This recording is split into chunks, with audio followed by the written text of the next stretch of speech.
श्री रामानंद संप्रदाये बिंदु श्री प्रवर्तकम श्री राम प्रसादाचार्यं सद्गुरुं प्रणमाम्यहम्। सर्वेषां मूलभूताय रघुनाथाय वेदसे धनुर्धराय रामाय जानकी जानये नमः। नमस्ते राम राजेन्द्र नमः सीता मनोरम नमस्ते नमस्ते भक्तवत्स तप्त कांचन गौरांगी राधा वृंदावनेश्वरी वृषभानुसुते देवी प्रणमामि हरिं प्रिय। परमाध्यक्ष श्री सीताराम जी महाराज,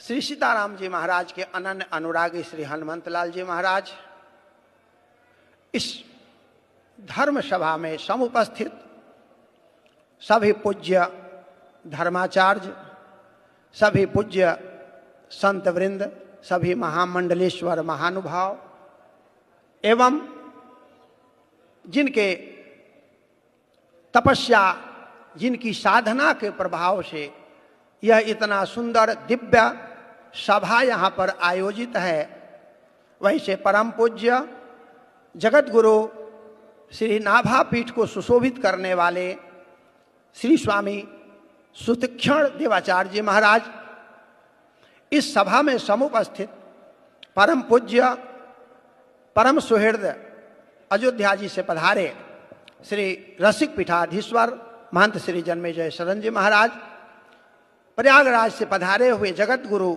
श्री स्वामी रामानुजाचार्य श्री घनश्याम देवाचार्य जी महाराज, बड़ा भक्तमाल के पीठाधीश्वर पूज्य महंत श्री अवधेश कुमार दास जी महाराज, निर्मोही अनि के श्री महंत श्री राजेंद्र दास जी महाराज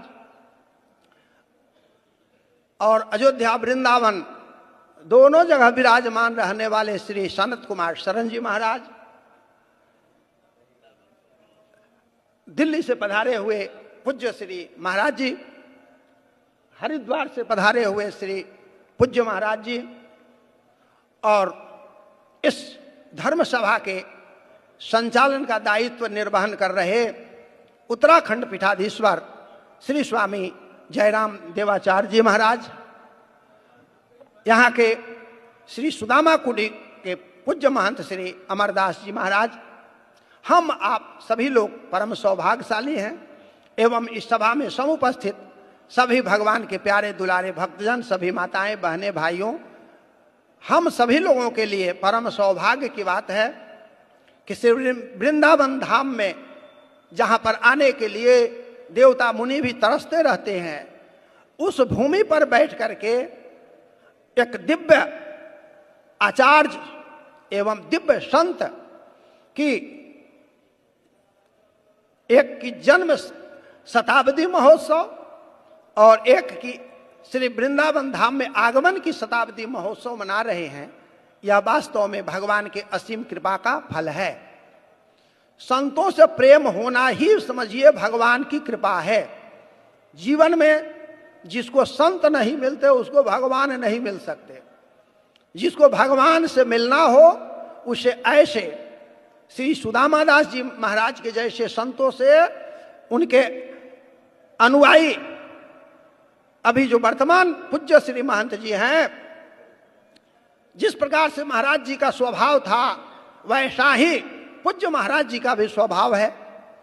महाराज जी की सबसे बड़ी विशेषता थी, महाराज श्री सुदामा दास जी महाराज कभी यह नहीं देखते थे कि कौन छोटा है बड़ा है, जितने लोग आवे सबको भोजन की व्यवस्था, रहने की व्यवस्था पूज्य महाराज जी करते थे और अपने पूज्य महाराज जी एकदम आलू या गंजी सेक करके केवल पार लेते थे। फलहार तो रहते थे, फलहार में भी इतना सूक्ष्म फलहार महाराज जी करते थे कि आज के समय में उतना पर रहना बड़ा कठिन काम है। लेकिन पूज्य महाराज जी ने इतनी बड़ी तपस्या किया और उस तपस्या का फल आज हम सभी लोगों को इस सुंदर सभा के रूप में प्राप्त हो रहा है। आज एक सुदामा कुटी संतों का आदर्श है। कहीं भी पूरे चारों धामों में जाएं यदि वृंदावन धाम का नाम आता है और संत सेवा आश्रम, तो सुदामा कुटी का नाम सबसे पहले आएगा। सुदामा कुटी में चले जाइए, भले परिचय हो ना परिचय हो, आप यदि वहां चले जाएंगे तो आपको आश्रय जरूर मिलेगा। जिस प्रकार से लोगों को भगवान के लिए रहता है कि भगवान के शरण में चले जाएंगे तो आश्रय मिलेगा, उसी प्रकार से यह सुदामा कुटी आश्रय प्रदान करता है।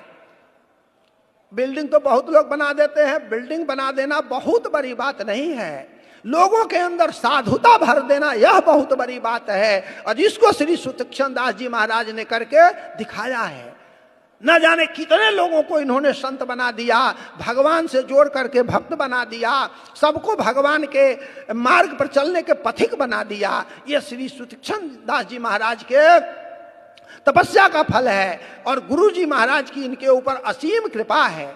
जिस पर गुरु जी की कृपा हो जाती है उसके जीवन में कुछ भी दुर्लभ नहीं रहता है। इसलिए हम आप सभी लोग परम सौभाग्यशाली हैं कि ऐसे दिव्य संत श्री सुदामा दास जी महाराज के श्री वृंदावन धाम आगमन के उपलक्ष्य में आयोजित इस कार्यक्रम में भाग ले रहे हैं। और हमारे परमाचार्य श्री जगत गुरु श्री स्वामी रामानंदाचार्य जी महाराज, जिन्होंने यहाँ पर भारत में लोगों को धर्म कर्म नहीं करने देते थे, लोगों को वेद मंत्र का पाठ नहीं करने देते थे, शंख बजाने नहीं देते थे, वैसी परिस्थितियों में उन्होंने आकर के और सभी को सांत्वना दिया कि घबराओ नहीं, धर्म का आचरण करो, धर्म के मार्ग पर चलो, दैवीय शक्ति तुम्हारे साथ रहेगी। वह दैवी शक्ति यदि धर्म के मार्ग पर चलोगे तुम्हारा कुछ भी बिगाड़ नहीं सकती है। तो जीवन में हम लोगों को भी धर्म के मार्ग पर चलना चाहिए और धर्म का मार्ग सबसे बड़ा यही है कि हम लोग सनातन धर्म में जो भी है उसको सबको मिला करके रखें। जहां पर एकता होती है वहां पर शक्ति रहती है, जहां हम लोग बिखर जाते हैं वहां शक्ति का ह्रास हो जाता है। इसलिए जहां सुमति तहां संपत्ति नाना। इसलिए सभी सनातन धर्मियों को एक होकर के एक मत से रहना चाहिए कि हम सब लोग भगवान के पथ पर चलें, भगवान ने जो मार्ग बताया है उस मार्ग पर चलें। जितना हो सके संत सेवा, गौ सेवा और भगवान के भजन साधना करें, जिससे भगवान की कृपा हम लोग पर बरसती रहे। यह श्री सुदामा कुटी वास्तव में संतों का शिक्षण केंद्र है। यहाँ से संतों को शिक्षा मिलती है कि किस प्रकार से रहना है, कैसे व्यवहार करना है। सुदामा कुटी के संत को देख करके, उनकी विनम्रता को देख करके ही पता चल जाता है कि जरूर पूज्य महाराज जी के आश्रम से दीक्षित हैं, इसलिए इनमें इतनी शालीनता है, इतनी इनमें विनम्रता है। और जीवन में हमेशा जितना हो सके बड़ों का सम्मान करना चाहिए, जितना हो सके धर्म का आचरण करना चाहिए। यह धर्म सभा इसलिए आयोजित की गई है कि हम लोगों को भी धर्म के मार्ग पर चलने के लिए प्रेरणा मिले। उन श्री सुदामा दास जी महाराज की जैसा स्वभाव हम लोगों के भी जीवन में आवे, जिससे हम लोग भी संत सेवा करें, हम लोग भी दूसरे के दुर्गुणों को न देख करके सद्गुणों को अपनाने का प्रयास करें, जिससे जीवन हमारा सार्थक हो जाए। समय बहुत नहीं लेंगे क्योंकि शास्त्र कहता है सतम विहाय भोक्तव्यम, है ना। तो सब छोड़ करके पहले भोजन प्रसाद लेना चाहिए। एक समय की बात है, श्री द्रोणाचार्य जी महाराज से भगवान श्री कृष्ण ने कहा कि महाराज एक बात बताओ, जीवन में आपने बहुत बड़ा लंबी आयु प्राप्त किया है, अपने जीवन के बारे में कुछ अनुभव बताओ कि जीवन में दुख क्या है। तो श्री द्रोणाचार्य जी महाराज ने कहा वासुदेव जरा कष्टम, वीर पुरुषों के लिए बुढ़ापा बहुत खराब है, साधु संतों के लिए तो बुढ़ापा ही अच्छा होता, बैठे बैठे भोजन प्रसाद मिल जाता है। लेकिन वीर पुरुष जो होते हैं उनका बुढ़ापा बहुत खराब होता है, उनकी वो वीरता रह नहीं जाती। जो पहले दूसरे को डांटते फटकारते रहते हैं, बाद में वो खुद दूसरे पर आश्रित हो जाते हैं। इसलिए उनको जवानी में ही मर जाना ज्यादा ठीक रहता है। वासुदेव जरा कष्टम कष्टम निर्धन जीवनम, जीवन में निर्धनता बहुत खराब है, नहीं दरिद्र सम दुख जग माही। और उससे भी बड़ा क्या कष्ट है, वासुदेव जरा कष्टम, बुढ़ापा खराब, बुढ़ापा में भी निर्धनता कदाचित हो। और पुत्र शोको महाकष्टम, उसमें भी पुत्र हो और नालायक हो, बात न सुने, और ज्यादा कष्ट है। तस्मात कष्ट तरम क्षुधा, और उसके बाद भी भूख लगे और भोजन न मिले तो इससे बढ़कर संसार में दुख कुछ भी नहीं है। जब इस समय भूख लगे उस समय भोजन प्रसाद मिल जाए तो समझना चाहिए भगवान की कृपा है, कृपा से ही भगवान का भगवत प्रसाद प्राप्त होता है। इसलिए आप सब लोगों को भी यहाँ पर भगवान का दिव्य प्रसाद प्राप्त होगा, ये भगवान की कृपा का फल है। 2 बार भगवान के नाम का कीर्तन करें और फिर उसके बाद पूज्य श्री नाभा पीठाधीश्वर पूज्य महाराज जी का उद्बोधन होगा। तो हम सब लोग 2 बार भगवान के नाम का कीर्तन कर रहे हैं। जपो राम सीता जो सुख चाहो भाई, इसीलिए दुनिया में नर देह पाई। जपो राम सीता जो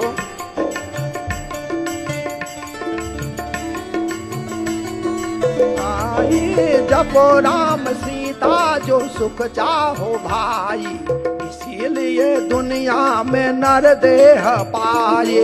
इसीलिए दुनिया में नर देह पाए। इसीलिए दुनिया में नर देह पाए। इसीलिए दुनिया में नर देह पाए। इसी में हमारी तुम्हारी भलाई, इसी में हमारी तुम्हारी भलाई। जपो राम सीता जो सुख चाहो भाई। जपो राम सीता जो सुख चाहो भाई। जपो राम सीता जो सुख चाहो भाई, इसीलिए दुनिया में नर देह पाई। इसीलिए दुनिया में नर देह पाई। हम लोगों का जीवन तभी सार्थक होगा जब हम भगवान का भजन करें, संतों का संग करें, साधुओं की सेवा करें और धर्म का आचरण करें। इन्हीं शब्दों के साथ अपने वाणी को विराम देते हैं। श्री सीताराम जी महाराज के, श्री कौशल किशोर भगवान के, श्री हनुमान जी महाराज के, श्री राधे कृष्ण भगवान के, श्री वृंदावन धाम के, श्री यमुना महारानी के। जय जय श्री सीताराम।